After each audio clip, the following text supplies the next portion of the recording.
सर्व शेतकरी बंधू, उपस्थित सर्व शेतीशी निगडित व्यावसायिक या ॲग्रोव्हिजन कार्यक्रमाचे आयोजक, सोशल मीडियाद्वारे मार्केटिंग हा काही माझा विषय नाही. खरं सांगितलं तर मी एक शेतकरी आहे आणि शेतकरी म्हणून शेती करत असताना पारंपरिक पद्धतीने ज्या शेती करत होतो त्या पारंपरिक पद्धतीमध्ये भरपूर काही अडचणी येतात आहे, पूर्वी येत होत्या आणि भविष्यातही येत राहतील. या सर्व अडचणींवर मात करायसाठी कुठेतरी आपल्याला पारंपरिक शेतीतून बाहेर निघायचं, काहीतरी एखादं नवीन पीक शोधायचं, ही एक शोध आमचा सुरू होता.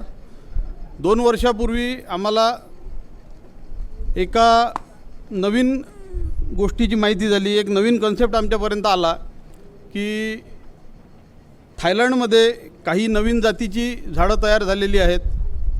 त्याच्यामध्ये वेगवेगळ्या प्रकारचे फळझाडं होती.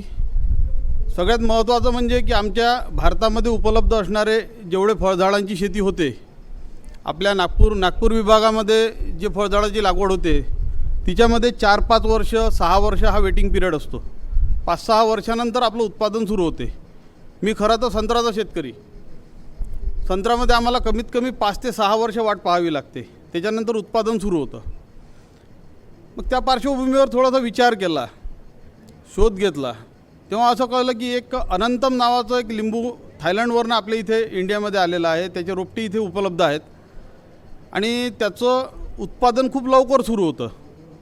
म्हणून मग एक नवीन प्रयोग करायचा म्हणून हिंमत केली आणि अनंतम नावाच्या जातीच्या लिंबाची 400 झाडं बोलावली.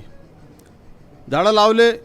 झाडं लावल्यानंतर त्याचं व्यवस्थित संगोपन झालं, झाडं मोठे झाले. हे सगळं करत असताना त्या क्षेत्राशी संबंधित जे काही अधिकारी होते, जे आमचे काही मित्रमंडळी होती, त्यांच्या सगळ्यांचं योग्य मार्गदर्शनही आम्हाला मिळालं. 7व्या-8व्या महिन्यामध्ये झाडांना फुलं येण्याला सुरुवात झाली. 1 वर्षभरात आमचं लिंबू पहिलं फळ हातात आलं. 13-14 महिन्यापर्यंत ह्या सगळ्या प्रॅक्टिसेसमध्ये मार्केटला आपण आपलं प्रोडक्शन विकू शकतो इथपर्यंत परिस्थिती निर्माण झाली. 13-14 महिन्यामध्ये कोणतंच फळझाड मार्केटला आपण फळं विकू शकू या परिस्थितीत येत नाही.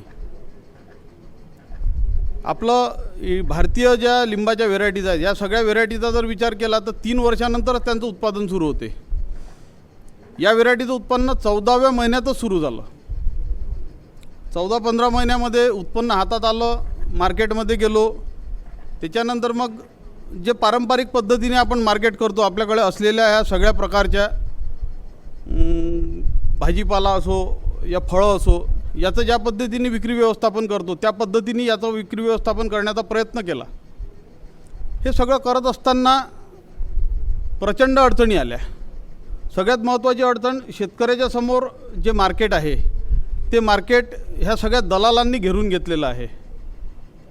शेतकऱ्याला योग्य भाव न मिळणे आणि शेतमालाचा उपयोग घेणारा जो उपभोक्ता आहे त्याला तिप्पट-चौपट भावामध्ये तो माल वापरायला मिळणे, या मधला जो दलाल आहे, ही चेन कुठेतरी तोडायला पाहिजे.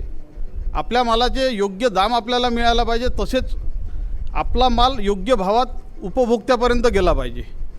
या दृष्टीने प्रयत्न सुरू झाले. त्याच्यानंतर आपलं फळ नवीन आहे, या भागामध्ये त्या प्रकारचं लिंबू कोणीच उत्पादन करत नव्हतं. त्याच्यामध्ये किती पोटेन्शियल आहे, त्याचे काय काय पदार्थ बनू शकतात, याच्यावर अभ्यास झाला. 1.5-2 महिने हे सगळं केल्यानंतर हळूहळू लक्षात आलं की आपल्याला या फळाचं ॲनालिसिस करणं गरजेचं आहे.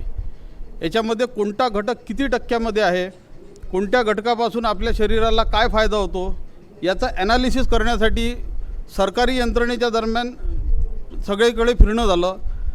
कृषी विभागापासून NRCCपर्यंत सगळ्यांच्या घरी खेटे घालून झाले, पण त्याचं प्रॉपर ॲनालिसिस करून द्यायला कोणीच तयार नव्हतं. म्हणून एका प्रायव्हेट लॅबॉरेटरीला पैसे मोजून त्याच्याकडनं त्याचं ॲनालिसिस करून घेतलं.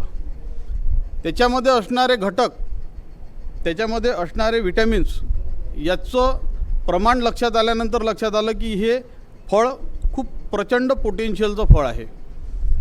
आपल्या भारतामध्ये उपलब्ध असणाऱ्या सगळ्या फळांमध्ये व्हिटॅमिन सी असणारं, सगळ्यात जास्त व्हिटॅमिन सी असणारं एक आवळा फळ आहे, ज्याच्यामध्ये 60% व्हिटॅमिन सी असतं. आपण या लिंबाचं ॲनालिसिस जेव्हा केलं तेव्हा लक्षात आलं की याच्यामध्ये 58% ॲस्कॉर्बिक ॲसिड म्हणजे pure form of vitamin C हे त्याच्यामध्ये आहे. मग अजून थोडीशी आमची हिंमत वाढली.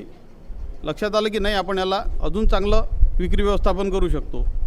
म्हणून मग या लिंबाचा एक लाईम फ्रेश म्हणून ब्रँड तयार केला. एक सेकंड.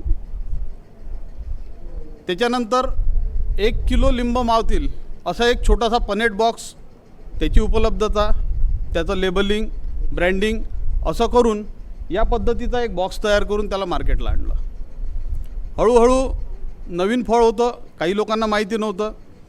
जसं जसं लोकांना त्याची चव माहिती व्हायला लागली, त्याच्या क्वालिटीज माहिती व्हायला लागल्या, विकत घेणारा जो कंझ्युमर असतो त्याने घरी नेल्यानंतर 8 दिवस 15 दिवसापर्यंत ते लिंबू तसंच्या तसं राहत होतं, खराब होत नव्हतं. त्याच्यामुळे त्याची थोडी थोडी मागणी वाढायला लागली. हळूहळू हे करत असताना मग याचा प्रचार प्रसारही केला गेला पाहिजे. म्हणून मग सोशल मीडियाचा कुठेतरी आपण सहारा घेतला पाहिजे असं एक डोक्यामध्ये आलं. मी शेतकरी आहे आणि ह्या सगळ्या टेक्नॉलॉजीजपासून खूप दूर आहे. त्याच्यामुळे मी यासाठी माझ्या भावाची मदत घेतली. तो इथेच नागपूरला असतो आणि याच फील्डमध्ये काम करतो. मग त्याच्या मदतीने आम्ही सोशल मीडियाच्या माध्यमातून याचं मार्केटिंग सुरू केलं.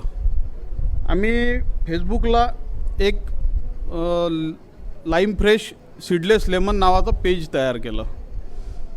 त्या पेजमधून पुष्कळशा लोकांपर्यंत आपल्या उत्पादनाची माहिती गेली. पुष्कळशा लोकांना तुमच्याकडे काय उत्पादन आहे, ते किती चांगलं आहे, त्याच्यापासून काय पदार्थ बनवू शकतात, कसे बनवू शकतात, ही सगळी माहिती आपण त्यांच्यापर्यंत पोहोचवली. हळूहळू लोकांची मागणी वाढायला लागली. मागच्या वर्षी जानेवारी महिन्यामध्ये आमचं उत्पादन मार्केटला आम्ही टाकायला सुरुवात केली. जून महिन्यापर्यंत जवळपास 4.5 ते 5 टन फळं एका एकर क्षेत्रावरचे आम्ही मार्केटला विकले. ट्रेडिशनल मार्केटमध्ये जो भाव अपेक्षित होता त्याच्या मिनिमम दुप्पट भावात आमचा माल पूर्ण मार्केटला खपला. यासोबत आता तुमच्यासमोर काही झाडांचे फोटो पण ठेवलेले आहेत. अशा पद्धतीचे हे 1 वर्षाच्या झाडाचे फोटो आहेत. अशा पद्धतीने सोशल मीडियाची मदत घेऊन मग त्याच्यामध्ये फेसबुक असो, व्हॉट्सअप असो, त्याच्यानंतर ट्विटर असो, एक मिनिट कुठे गेलं,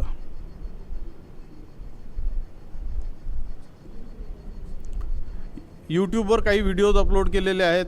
फेसबुकमध्ये फेसबुकचं पेज तयार केलेलं आहे. व्हॉट्सअपवर वेगवेगळ्या ग्रुप्सवर वेगवेगळ्या पद्धतीने त्याची माहिती पाठवलेली आहे. याच्यापासून जो आम्हाला फायदा मिळाला, आता या सगळ्या सोशल मीडियाचा वापर या सगळ्या उत्पादनांच्या विक्रीसाठी कसा केला याच्याविषयी पूर्ण म्हणजे डिटेलमध्ये माहिती तुम्हाला आशिष देईल. मी आशिषला इथे बोलवतो.